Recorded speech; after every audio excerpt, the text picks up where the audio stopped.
barnaamijkaanu dhegaystayaal toydin maqashino ahaa kii shanaad barnaamijyadii wax ka sheegayay taariikhda soomaalida waxaa dhegaystayaal aan ugu dambayntii idinku maqashinay inqilaabkii ka fashilmay saraakiishii milatariga ee reer waqooyiga ahayd bishii disembar sannadii oo aan wax ka weydiinay cabdirasaaq xaaji xuseen iyo cabdilaahi kongo barnaamijkan waxaanu haddaba ku bilaabaynaa sidii ay ku dhammaatay dacwaddii lagu soo oogay saraakiishaasi cabdilaahi kongo oo saraakiishaasi ka mid ahaa waxa uu noo sheegay in sida tan dacwaddu ay ku dhammaatay isagoo ku bilaabaya muuqaalkii maxkamadda. maxkamaddu waxay ahayd horta waxaan ku sheegi karaa riwaayad bay ahayd. wakhtigaana laba sharci baa waddanka jiray. sharciga ingiriiska wuxuu jiray xagga waqooyiga, sharciga talyaaniguna wuxuu jiray xagga koonfurta. sharci soomaaliyeed oo labada isku daray ma jirin. labada sharci mid waliba wuxuu leeyahay jurisdiction, xad buu yuu gaari karaa, xukunkiisu gaari karaa. marka bani aadam waa inaan lagala bixin. shakliga kale ee maaragtay foormaha maxkamaddu ahaydna waxay ahayd qaadigu wuxuu ahaa ingiriis, dacwad ku-ooguhu wuxuu ahaa talyaani, nimankana daafacayay hindi bay ahaayeen. luqadda meesha socotay anagu aanu ku hadlaynaa soomaali bay ahayd. marka bal adigu maxkamadda mahsalada ah intaa maxkamad laga hadlay adigu bal imaajin garee. maxkamadduna runta waxay ahayd fadaaxad bay u ahayd nidaamka siyaasiga. markii way nagu heli kari lahaayeen hadday mutiny nagu qaadaan.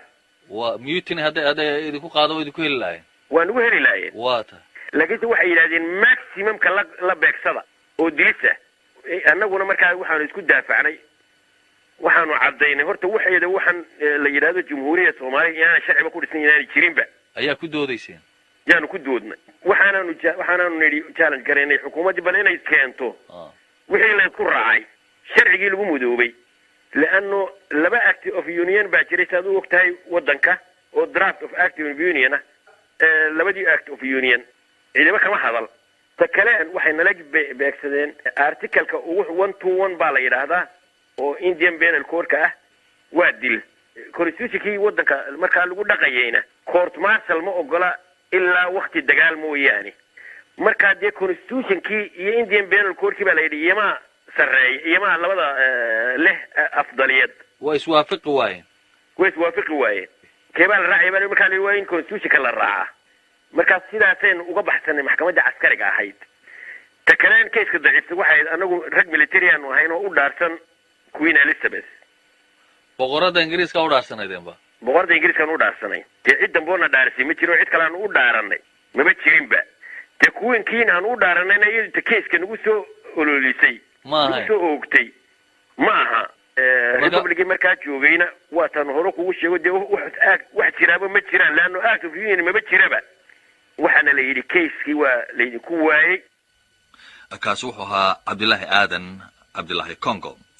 haddaba dhegaystayaal, midayntii maamulkii labada gobol ka sakow arrinta kale ee dowladdii ugu horraysay ee jamhuuriyaddii soomaalida hortaalle ama hortimi waxay ahayd gobolladii kale ee soomaalida degganayd ee aan markaasi xorta noqon in la raadiyo.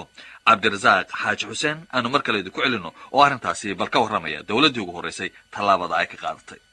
waxaan ku bilaabayaa dastuurka soomaalida waxaa la geliyey in ay dawlad kastoo Soomaaliya ay khasab ku tahay inay raadiso wadanada maqan in la isku soo daro oo ay uga shaqayso si nabada. siyaasadda dibadda oo dawladda Soomaalida tiirkeeda koowaad wuxuu ahaa in sidii lagu heli lahaa wadanada Soomaalida maqan sidii xuquuqdooda loo heli lahaa ayuu ahaa. marka wax alla wixii meel la isugu yimid oo urur ah oo dibadda waqtigaas oo ay ma jirin. United Nations haddii la ogolaan karay meelihii kale oo la isugu tegay xukuumadda Soomaalidu marna dib ugama dhicin inay ku dhawaaqdo xaqa ay leeyihiin wadanadaas maqan in loo ogolaado codkooda inay dhiibtaan. hadal meel kasta oo forum oo la isugu yimaado oo suuragal ay noqon kartay xukuumadda Soomaalidu aad bay uga dadaashay. waa dibaddii gudahana ummadda Soomaalidu sidaasay rumaysnayd. xukuumadda Soomaaliduna aad iyo aad bay mar walbaba ugu dadaalaysay in dadweynaha Soomaalidu ay ku baraarugsanaadaan fikradaas iyada ayaa lagu dadaalayay. inkastoo haddaba dastuurkii jamhuuriyadda Soomaalida lagu qoray raadinta gobollada maqan ee Soomaaliyeed, wadamada arrintaasi ay ku xidhnayd ee Soomaaliya deriska la ahaa wax kalgacala kuma aanay qabin qadiyadda Soomaali weyn. rajada ugu dhoweyd waxay ahayd jamhuuriyadda jabuuti oo wakhtigaasi la odhan jiray french somaliland hase ahaatee haddii aynu dib ugu noqonno sannadkii 1958 abti xisbiga gooliisku uu ka qaaday dadka reer jabuuti waxa ay doorteen inay ku sii xidhnaadaan ay ku sii hoos jiraan maamulkii faransiiska ilaa iyo intii haddaba golaha loo sameeyey deegaankaasi sannadkii 1945 nolosha xagga siyaasadda ee jabuuti dardar cusub waxaa geliyey markii sannadkii 1957 la doortay golo sharci oo mas'uul ka noqda arrimaha gudaha doorashadii ugu horreysay ee golahaasi waxaa ku guulaystay xisbigii la odhan jiray union republic oo isugu jiray soomaali anfar iyo caraba waxaana hogaaminayay allaha u naxariistay maxamuud xarbi waxaana la tartamayay urur kaleeto oo uu hogaaminaya xasan guuleed abtidoon oo isaguna sidaasi oo kale qowmiyaduhu ay ku wada jireen markii haddaba doorashadaasu ay dhacday waxaa madaxweynaha looga dhigay jamhuuriyadda jabuuti sarkaalkii ugu sarreeyey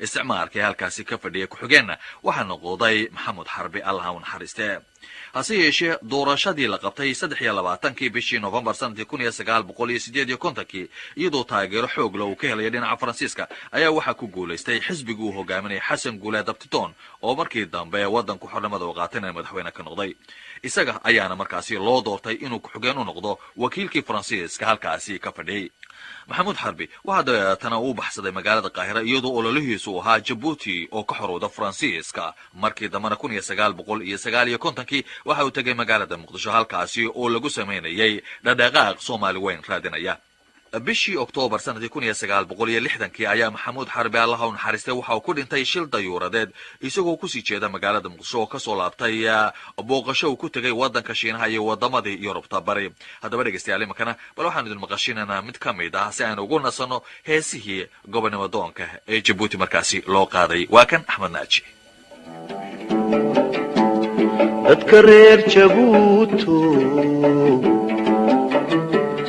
dadka reer Jabuuti nin xornimo u jeeda jalaafada gumaysiga kama joogsanayeen dadka reer Jabuuti dadka reer Jabuuti nin xornimo u jeeda jalaafada gumaysiga kama joogsanayeen waa inaydun jiidhaan isticmaalka jeebisaan waa inaydun jiidhaan isticmaalka jeebisaan jaalayaal walaalayaalo jaalayaal walaalayaalo iska jira gumaysiga wuu jaadad badanyaw jirjiroole weeye idinkala jaraaye iska jira gumaysiga wuu jaadad badanyaw jirjiroole weeye idinkala jaraaye haddii aynu haddaba u baydhna dhinacii NFD sanadkii 1960 waxaa gobolka Soomaalidu uu ahaa ka ugu go'doonsan horumar ahaan ugu liita qaybaha wadanka Kenya inkastoo oo Soomaalidu aanay si toos ah uga qayb qaadanin doorashooyinkii Kenya ka dhacay sanadkii 1957 haddana sanadkii 1959 ruux ayay Soomaalidu u soo magacaabeen si uu ilaaliyo danahooda golihii baarlamaan ee la sameeyay ee la oran jiray Legislative Council kadib markii la qaaday xayiraadii ururada xagga siyaasadda sanadkii 1960 inkastoo oo aan la khafiifin xayiraadihii gaarka ahaa ee saarnaa gobolkaasi haddana Soomaalidu waxa ay taageereen xisbigii la oran jiray NPPP Northern Province People's Party dowladda Ingiriiska ayaa iyaduna aan mowqifkeeda markaasi cadaynin waxa dhacday markaasi in Ethiopia ay bilowday olole ujeedadiisu tahay inay kaga hortagto Soomaali weyn oo dhaqan kasha استراتيجية إثيوبيا أديكسنسي وحياهيد إن حكومة بريطان أي كو إيديسو إني سومالي وين إيادو أي ديساسو وحانا أي رئيس إنجليز كا كسارت بريطان إنا عديسو سياسة ديدا dhulka soomaalida ku saabsan. bishii juulaay haddaba sanadkii 1960kii ayaa macmillan uu ra-iisul wasaare ka ahaa dalkan britishka ay la noqotay in arrintaasi sharaxaad uu ka bixiyo waxaana hadal arrintaasi ku saabsan uu ka jeediyay baarlamaanka dalkan britishka waxaa hadalkiisu ahaa sida tan: xukuumadda britishku dhiirigelin iyo taageero midna ma siinin mana sii doonto wixii sheegasho ah ee saamayn ku yeelan karaya xushmadda dhuleed ee french somaliland, kenya amaba etoobiya. waxaa arrintaasi laga hadli karaa uun ayuu yidhi haddii ay noqoto doonis ka timaada dowladaha iyo dadyowga ay khusayso. waxaa haddaba hadalkaasi loola jeeday dhegaystayaal in lagu qaboojiyo etoobiya iyo faransiiska isla markaasna qalbiga loogu dejiyo hogaamiyaashii reer kenya ee aan soomaalida ahayn. dhinaca soomaalidana waxaa hadalkaasi uu qiray uun in dareenkooda la qadarin doono. sanadkii 1961kii doorashooyin ka dhacay waddanka Kenya Soomaalidu waa ay qaatacday. 1622 ruux oo keliya ayaa isu diiwaan geliyay, waxaana markaasi ay ka baqeen haddii ay codkooda dhiibtaan in loo qaato inay ogolaadeen dhalashadoodu inay Kenyaan tahay. shirkii Kenya haddaba sharciyada loogu sameynayay oo lagu qabtay Lancaster House oo magaalada London ku yaala bishii February sanadkii 1962 wafdi ka yimid NFD waxaa hogaaminayay allaha u naxariistay nin la oran jiray Cabdirashiid Khaliif. waxaana wafdigaasi ay dowladii Britishku ay weydiisteen in ismaamul gooni oo la siiyo NFD inta aan isbedel kale oo xagga sharciga loo sameeynin waddanka Kenya si ay si buuxda ugu biiraan Soomaaliya inta Kenya aan xornimo buuxda la siinin. isla markaasina xuquuqdii ay heleen Somaliland oo boqortooyada Britishku gumaysan jirtay ay helaan. waxaa taasi ka soo horjeeday labadii urur ee Kenya ay lahayd ee la kala oran jiray KANU iyo KALU. shirkaasi London lagu qabtay guddi NFD ay u saartay inay sii daba gasho waxa ka mid ahaa Axmed Cabdi Oogle. waxa Axmed aanu haddaba weydiinay bal inuu nooga warramo shirkaasi waxa gundigiisu noqday iyo kii ka dambeeyay ee ka dhacay magaalada Rome. arrinka sidoo dhacay wuxuu ahaa Lancaster kii xorriyadda Kenya nidaamka qawaaniinkii loo dhigay laga wada hadlayay. marka wafdi baa ka socday azaxabta marka Kenya ka fureed oo KANU xisbiga la yiraahdo Jomo Kenyatta madaxda u ah iyo xisbi KADU la yiraahdo oo ninkan hadda waddanka xukuumay iyo ay ka tirsanayeen. marka wafdi ka gooni ah oo Soomaaliya oo la ogolaaday inay shirka ka qayb qaataan way jireen oo NFD lagu magacaabay. dooda Lancaster dhab ahaan kama aanay qayb qaadanayeen laakiin halkaas ay ku sugayeen oo ma garanaysaa wixii dood ay ka qabeen waddanka xorriyadda la gaarsiin lahaa safay aga hadlaan. waxaa kale oo joogay wafdi ka socda dowladda Soomaalida oo Maxamed Ibrahim Cigaal oo markaa wasiirka tacliinta ah oo madax ka yahayna London bay joogeen sidii iyagana wixii ay ku biirin karayaan oo sooda ayagoo ku doodaya NFD inay tahay waddan Soomaali ka mid ah. maxaa markaa Soomaalida loogu diiday shirkan ka qayb qaataan ee ay dibadda uga joogeen waqtiga Lancaster House shirka lagu qabtay? waxa weeyaan ma garanaysaa axzaabti kama ay tirsanabay markaa ay ku doodayaan iyo doodoodii hadda kaba gooni ahba wixii ma garanaysaa ka dhacaya meesha. dadkan xorriyadda sida waddanka Kenya loo gaarsiin lahaa baa laga hadlayay, ayagana sida aga go'i lahaayeen agenda laga wada hadlayay baa kala gooni ah.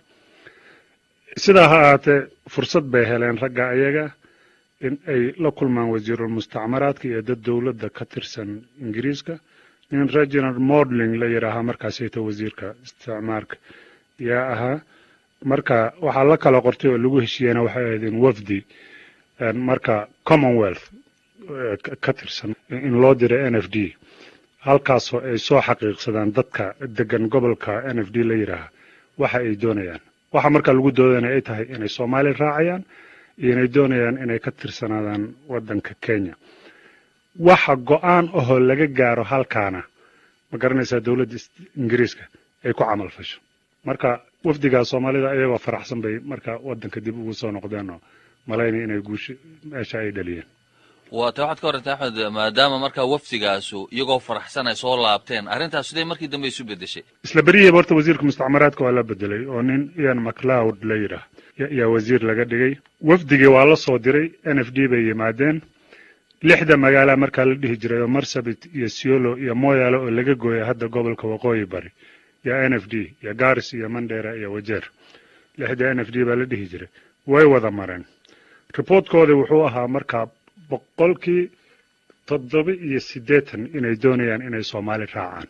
marka sidii aanka la ogaa dowladda ingiriiska way un cagadiiday reportkii in ay soo saarto iyo dib ula dhacday wafdi baa markaa loo diray london wasaarada markaa qaabilsanaad arrimaha gumaysiga wafdigaasaan markaa ka mid aha oo london tegey marka waxay cahdina siiyeen in uu si degdega dowladda ingiriiska go'aan ay u gaari doonto go'aankaana ay ku gaari doonaan shir ayaga iyo dowladda soomaalida ka dhexdhacaya oo magaalada rome lagu qaban doono waxaa dhacday isla intaa haddana in mar kale dowladda ingiriiska ay isbedeshay nin Harold Macmillan la dhihi jiray prime minister ama meesha ka baxay Lord Hume baa prime minister noqday wasiir mustacmaraadkana mar saddexaad baa la bedelay nin Duncan Sams la yiraahdo oo go'aanka u dambeeyay NFD ku saabsan gaari doono yaa meesha soo galay marka waxaan ku soo noqonay wadanka annagoo bal haddana ka dhur sugayno Rome wixii ka soo baxa waad ka warantay Axmed dhinaca wufuuda ka socota Kenya makaanu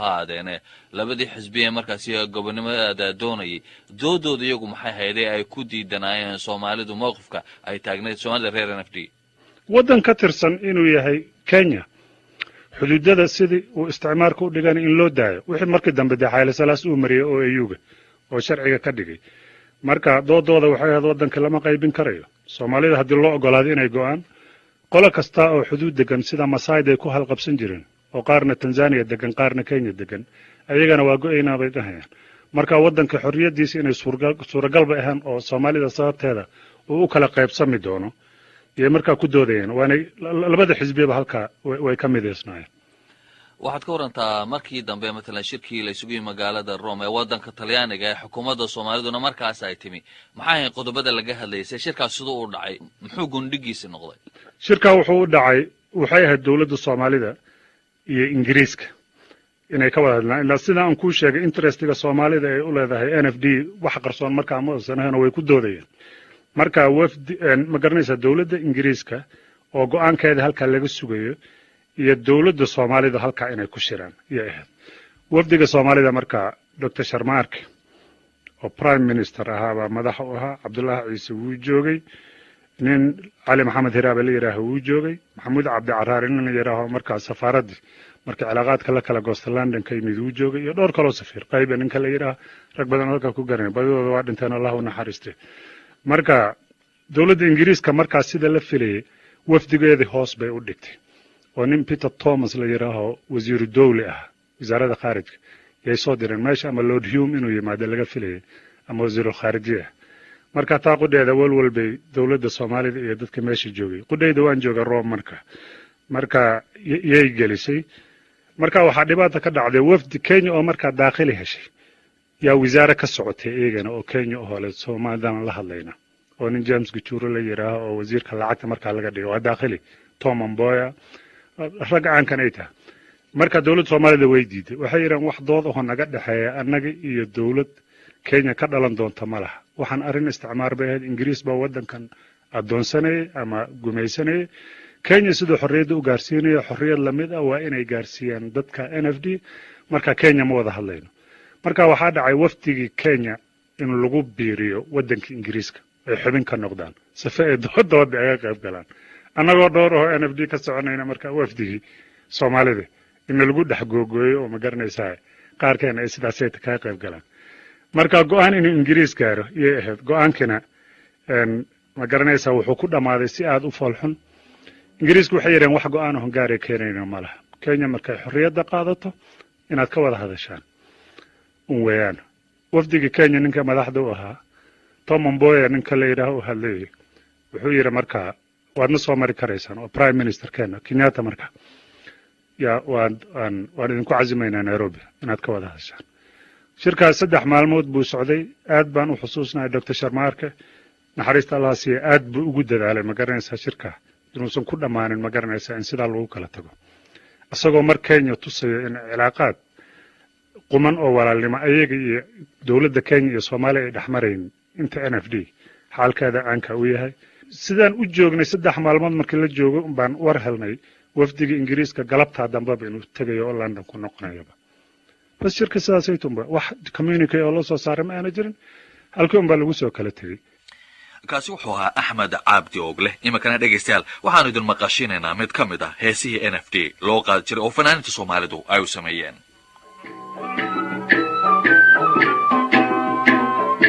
adduunka dadka loo abuuray way ogsoon yihiine NFD ayaa leh. ummada adduunka dadka loo abuuray way ogsoon yihiine NFD ayaa leh.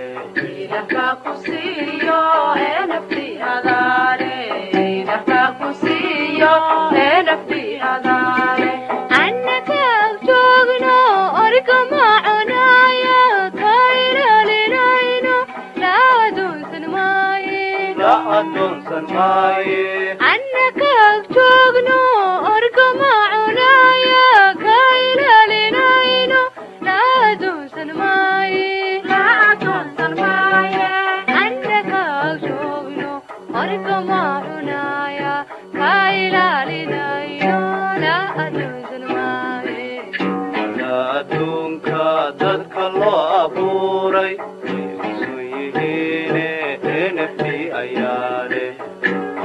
adduunka dadka loo abuuray way ogsoon yihiine NFD ayaa leh.